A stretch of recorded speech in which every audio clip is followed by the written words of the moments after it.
మనమనుకుంటాం ఈ ప్రపంచం మనకు పూర్తిగా తెలుసు అని, కాని హిమాలయాల మంచుపొరల వెనుక కంటికి కనిపించని ఒక సామ్రాజ్యం దాగి ఉంది. అక్కడ మనుషులో వందల ఏళ్లు బ్రతుకుతారు, గాలిలో తేలుతూ ప్రయాణిస్తారు. గూగుల్ మ్యాప్స్కు కూడా దొరకని ఆ అద్భుత నగరం పేరే శంభల. ఈరోజు ఆ స్వర్గద్వారాలను తెరుద్దాం. హిమాలయాల్లో దాగియున్న రహస్య స్వర్గం శంభల. 1. కంటికి కనిపించని రాజ్యం. టిబెట్ మరియు హిమాలయ పర్వత శ్రేణుల మధ్య ఎక్కడో శంభల అనే ఒక అద్భుతమైన రాజ్యం దాగి ఉందని పురాణాలు చెబుతున్నాయి. సంస్కృతంలో శంభల అంటే ప్రశాంతతకు నిలయం అని అర్థం. ఇది సాధారణ మనుషుల కంటికి కనిపించదు, కేవలం అత్యంత పవిత్రమైన మనసు ఉన్నవారికే కనిపిస్తుంది. 2. కల్కి అవతారం జన్మస్థలం. హిందూ పురాణాల ప్రకారం విష్ణువు యొక్క చివరి అవతారమైన కల్కి అవతారం ఈ శంభల గ్రామంలోనే జన్మిస్తాడు. కలియుగాంతంలో అధర్మం పెరిగిపోయినప్పుడు శంభల నుండి కల్కి గుర్రంపై వచ్చి దుష్టశిక్షణ చేస్తాడని విష్ణుపురాణం మరియు భాగవతం చెబుతున్నాయి.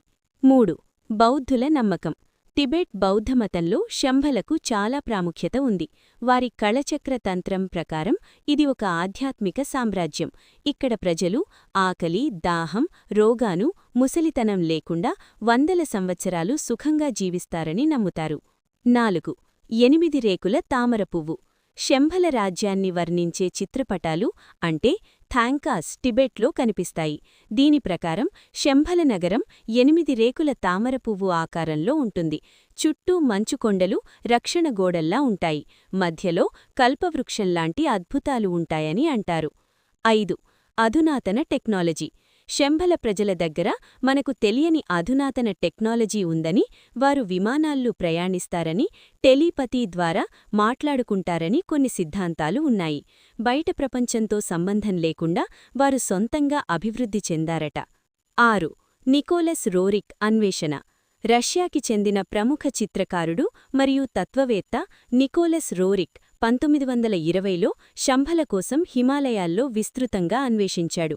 తన డైరీలో మేము పర్వతాల్లో ఒక అద్భుతమైన వెలుగును, ఆకాశంలో గుడ్డు ఆకారంలో ఉన్న ఎగిరే వస్తువులను చూశాము అని రాశాడు. 7. నాజీల రహస్య మిషన్.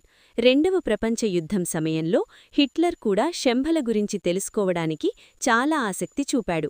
జర్మనీ నుండి ప్రత్యేక బృందాలను, నాజీ ఎక్స్పెడిషన్స్ను టిబెట్కు పంపాడు.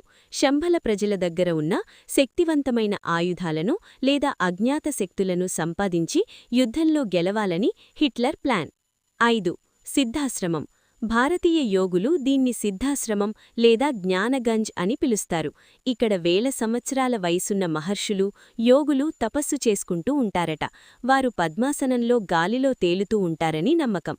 9. వయసు పెరగని ప్రదేశం. శంభలలోకి ప్రవేశించిన వారికి వయసు పెరగదు, అంటే యాంటీ ఏజింగ్. అక్కడ సమయం చాలా నెమ్మదిగా నడుస్తుంది. బయట ప్రపంచంలో 1 సంవత్సరం గడిస్తే అక్కడ కేవలం 1 రోజు గడిచినట్లు ఉంటుందట. అందుకే అక్కడ ఉన్నవారు చిరంజీవులుగా ఉంటారు. 10. James Hilton lost horizon. 1933లో జేమ్స్ హిల్టన్ అనే రచయిత లాస్ట్ హరైజన్ అనే నవల రాశాడు. అందులో షాంగ్రీలా అనే పేరుతో ఈ రాజ్యాన్ని వర్ణించాడు.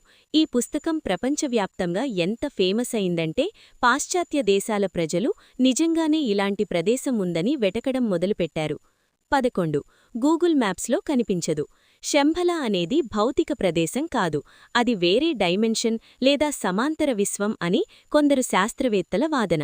అందుకే శాటిలైట్లకు, రాడార్లకు ఇది దొరకదు.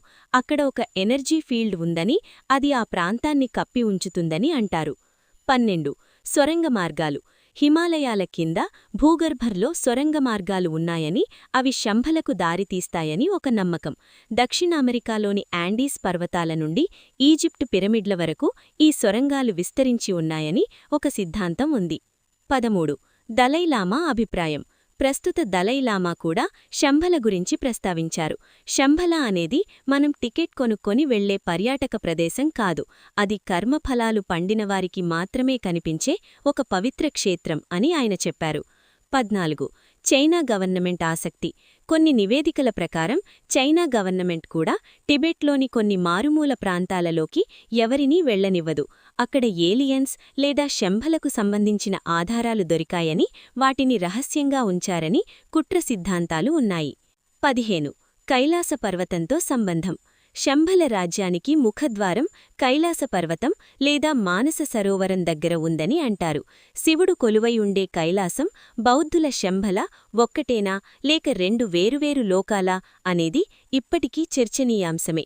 16. ఆండ్రూ టామస్ పుస్తకం. ఆండ్రూ టామస్ అనే పరిశోధకుడు శంభల ఓయసెస్ ఆఫ్ లైట్ అనే పుస్తకంలో శంభల ప్రజలు సూర్యశక్తిని ఉపయోగించుకొని విమానాలు నడుపుతారని, వారి దగ్గర బంగారు ప్యాలెస్లు ఉన్నాయని రాశాడు. 17. అంతర్ధానమయ్యే యోగులు. హిమాలయాల్లో ట్రెక్కింగ్ చేసే కొంతమంది సాధువులను చూస్తారని, వారు క్షణాల్లో మాయమైపోతారని చెబుతారు. వీరు శంభల నుండి వచ్చినవారే అని, దారి తప్పిన యాత్రికులకు సహాయం చేసి వెళ్తారని నమ్మకం. 18. 25వ కల్కి రాజు. టిబెట్ పురాణాల ప్రకారం శంభలను ప్రస్తుతం రుద్రచక్రిన్ అనే రాజు పరిపాలిస్తున్నాడు. ఇతనే 25వ కల్కి రాజు అని, భవిష్యత్తులో ఇతనే బయట ప్రపంచంపై దండయాత్ర చేసి చెడును అంతం చేస్తాడని వారి నమ్మకం. 19.